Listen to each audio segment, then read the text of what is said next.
Alrighty, so this is a replay in the Swedish Tier 6 Premium tank. It's a medium tank.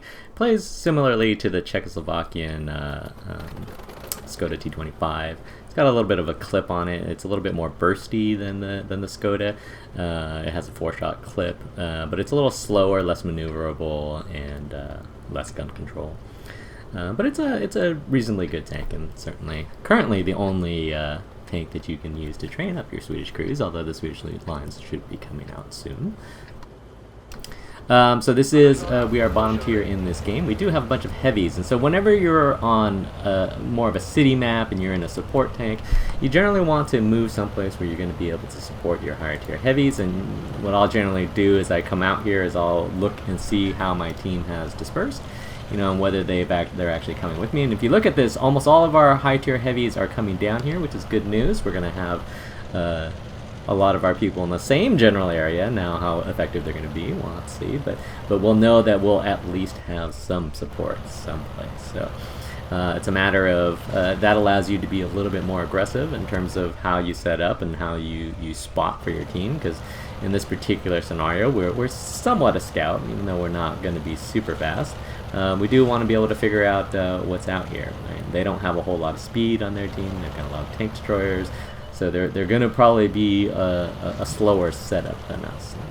So one of the things that we can do is come across this south bridge, right? And I'm looking back here, and I make sure that I have enough support that if we get pushed here, that we actually have guys that can potentially shoot. And then it's pretty easy to spot this lane without overexposing yourself.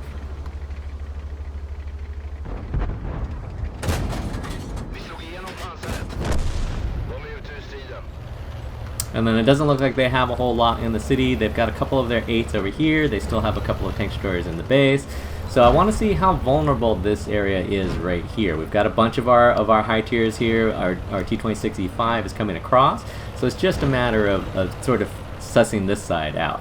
And then so what I'm seeing now is see how this IS-6 is shifting over? So I need to be careful that I don't get pushed by this IS-6. And then he stops for a second, so I thought maybe he wasn't. And then he keeps going, so I can't get pushed by him. But if I sit back just a little bit in this little ditch here, he can't get to me very easily, at least not with a bunch of my friends behind me.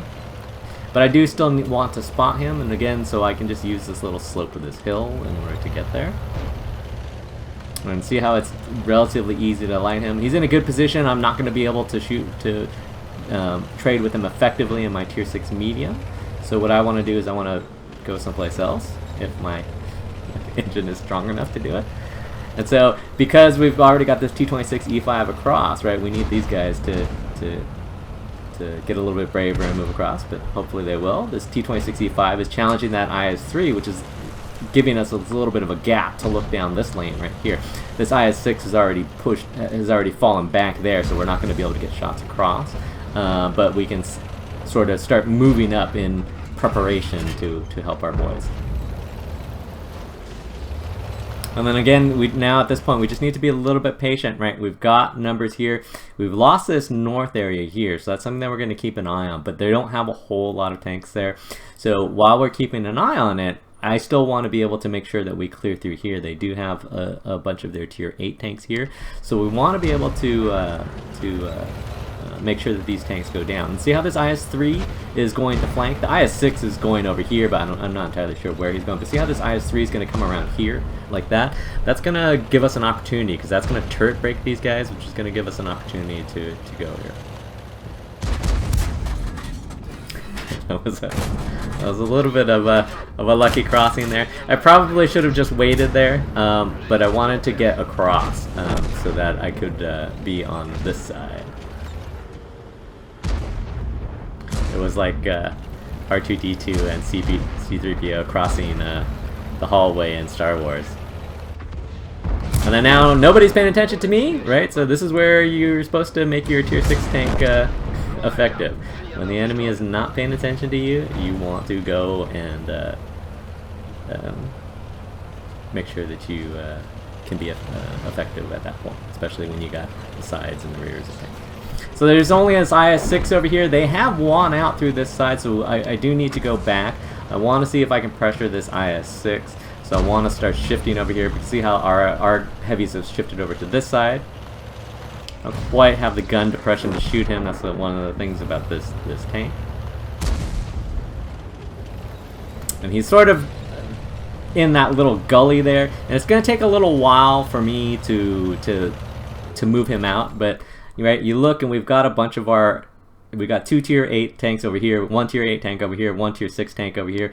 That guy should get down. I'm not gonna, you know, basically burn my life diving down into that ditch with him. You know, we do have to go back in order to make sure that we don't get capped out. We do have a 34-3 over there, and our 40-43 actually did get out. So we do need to come back and make sure that we help.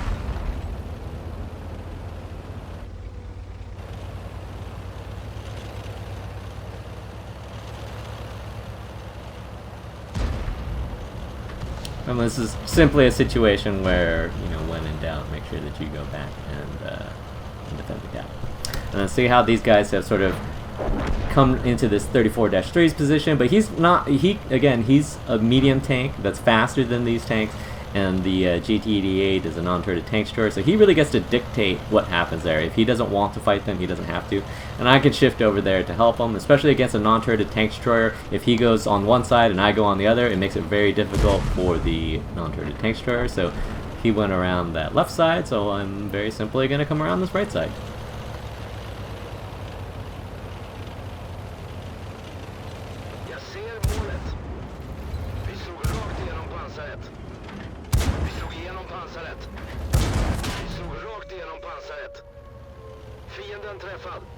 Unfortunately, we could not set him on fire. So then now the 34-3 should be able to finish him off though.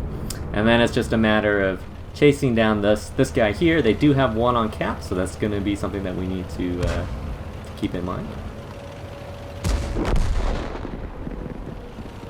And so this 34-3 still has 770 health. They have their 34-3 on cap, presumably. So it's a very simple matter for him to literally just drive in there. Almost always they're going to be behind that little hill right there, which is why I'm breaking out wide. So all this 34-3 has to do is really just drive in there and then shoot him. And I'm just going to come out wide in case, you know, something funny happens. And the reason why I'm coming out here is because that allows me to shoot behind the rock. It allows me to shoot the only place where he's going to hide. Oh no, I forgot about this. Here come the style points, boys. Yeah, you know it's not a good replay. It's not a good round until you've done a barrel roll. But that bit of gymnastics notwithstanding, this is the general area where you want to go to. I like being on this little hill because it allows you to have a little bit of elevation here. And one of the things is that, notice how our 34-3 took like the longest possible route to get there. All he really needed to do was just drive right in there. As long as this guy's not sort of controlling the vision in terms of that alley there, all he has to do is just drive straight in there.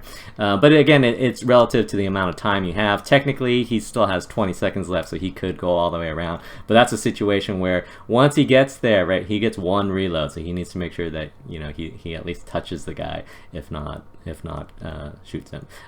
Whereas from where I'm at right now, I can get shots on him, and I am reasonably hulled down. And so that's what we're really looking to do here.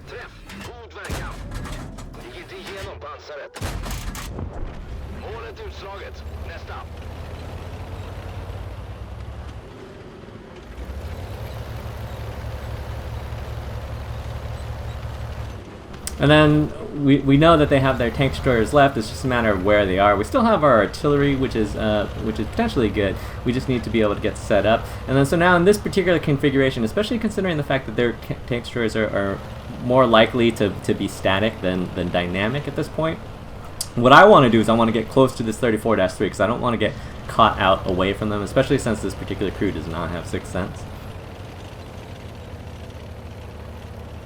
So I want to go where this guy goes, right? And we'll use his superior ability to actually spot things and hopefully be able to pin these guys back in that same general area. Now, we're fairly certain that they're still going to be in this northeast quadrant, but you still have to take the approach in a reasonable fashion, which is generally speaking getting to the backside of this and then peeking out on different sides and see if you get lit or if you light something.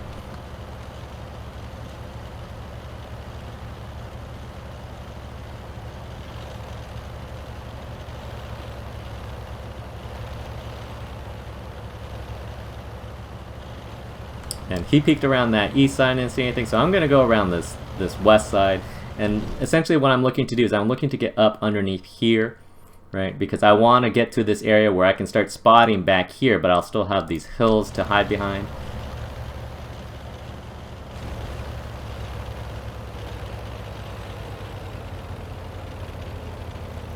So this is a situation where I can just go back if I get, or if I see the back of the M44.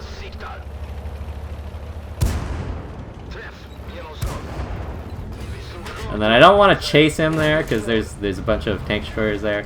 And then this is really just a slow play situation. See how they're all in the same area right there. So all I need to do is just make sure that I try to keep those guys lit. Right, our artillery's in a position where he can shoot over here. Our 34-3, if these guys try to crest, can shoot. So it's really just a matter of me spotting, just being in this area in order to actually light these guys. I forgot about that. Our 34-3 crashes. But our artillery does get the shot off. Okay, so it's become slightly more difficult, and that's fine. This Roomba is more or less stuck back there. Again, all I have to do is keep lighting them. Not entirely sure why the M44 thought that was going to be a good idea, but alright.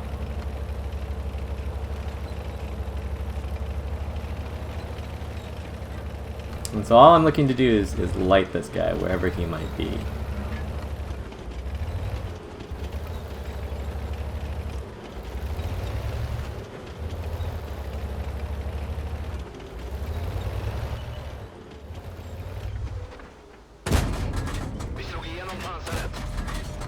He's down low.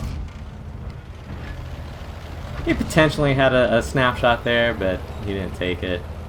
And then now he's in a bad position though, because except for the fact that our artillery appears to have rushed his shot. Because all I gotta do is just be in an area where I can keep him lit, right? And our artillery isn't in the best position, but he should be in a position to shoot this guy.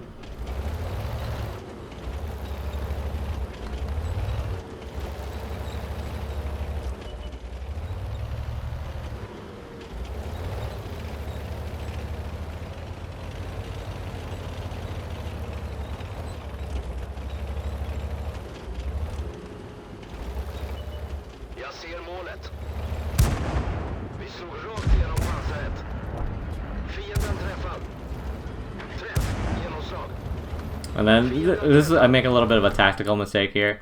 My my thinking was, oh, I'll just ram him. It's 97 health, and then because he can theoretically one-shot me with a high roll, and I was just like, oh, I can ram him. But if I ram him and he doesn't die, then he'd had a little bit of a high roll there, but not enough of a high roll to kill me. But if I rammed him there, then and he didn't die, then he was gonna kill me. So that was the only way that I could lose. But I was you know, I'm already more than halfway reloaded, so I know I can load faster than him. What I should have done is just stayed back on that side of the hill until I reloaded, and then just go over, take the shot, and then kill him. But again, my initial thought was, oh, I can just ram him, and then as I was headed down the hill towards him, I was like, oh man, that's not a good idea. But I know that I'm going to reload before him, just because I'm almost reloaded already. He does have the 128.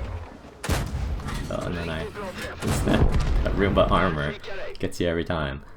And so we're still able to take him out. So even though our team did some a little bit silly things here and there, we were still able to pull it out. So again, what you'll notice is that for most of this game, I was, you know, because we're the bottom tier tank, we're a support tank, and I'm generally in a position where I can support my team, but I'm almost never on the front line for my team, right? And so there's sometimes where I push through this city, but even when I push through the city, I push into areas where it's not easy, like when we're lighting that IS-6. That IS-6 can't necessarily just drive forward and shoot me for free. I'm always down a hill, behind a building, something like that. And so those are the types of situations that you're looking to create if you're trying to push into an area. And then as your team actually pushes in, all you're looking to do is just be opportunistic. Like with that IS-3 and T-28, you know, once they turn their backs, you just go in and just start kicking some back. And that generally works well for these lower tier tanks. But you do want to be involved. Again, you know, similarly, once we secured the town, come back here and help win that middle. They put somebody on cap. I go to the outside. Like, I'm never the guy that necessarily, as long as we have somebody that is going to do it. Like, if that 34-3 is going to push or light that guy, then I can just go to a position where I can shoot.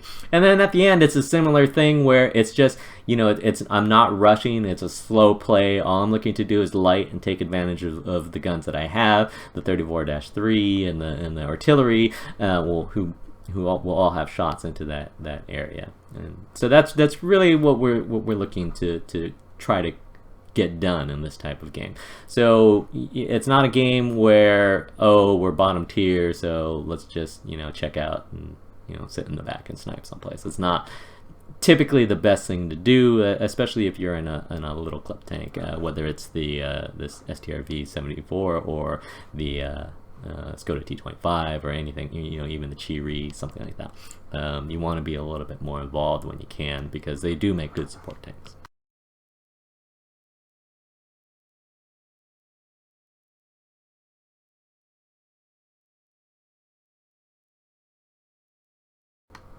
Neither team did a whole lot. This 34-3 had a good game, and that Roomba that was in the back had a good game, presumably from just kapow-ing all of our guys that went onto the north side there. But again, campers, you know, it's just not really a super strong strategy to win games. And other than the bounce on the Roomba, reasonably good shooting game. Again, the gun control on this tank is not super awesome, but the clip is relatively bursty, which is nice. So that is a game in the Swedish medium premium tank on Windstorm, and thanks for watching.